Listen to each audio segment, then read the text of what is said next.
Nous parlons également économie avec l'atelier portant sur la mise en place d'une plateforme de concertation entre la Cour des comptes et les parties prenantes externes. Cela en présence de Stevie Oyan-Mesu, Michel John Boudégan.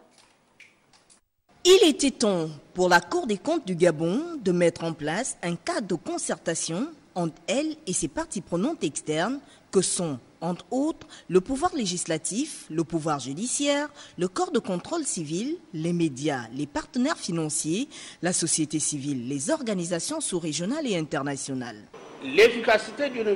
institution supérieure de contrôle des finances publiques en termes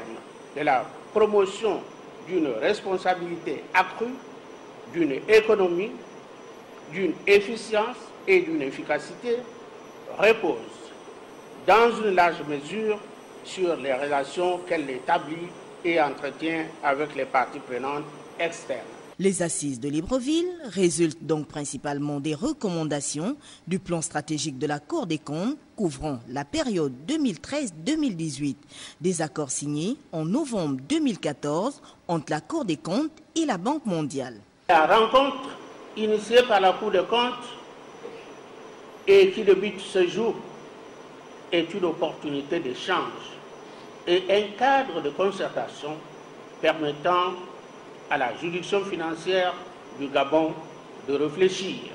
sur les voies susceptibles de donner plus d'envergure aux relations entre elle et ses parties prenantes externes. La Cour des comptes joue un rôle important dans la quête du gouvernement gabonais à offrir une meilleure gestion des ressources publiques. C'est justement ce qui a emmené la Banque mondiale à mobiliser 350 000 $ américains, soit plus de 200 millions de nos francs, en vue d'améliorer le travail de vérification de cette institution financière.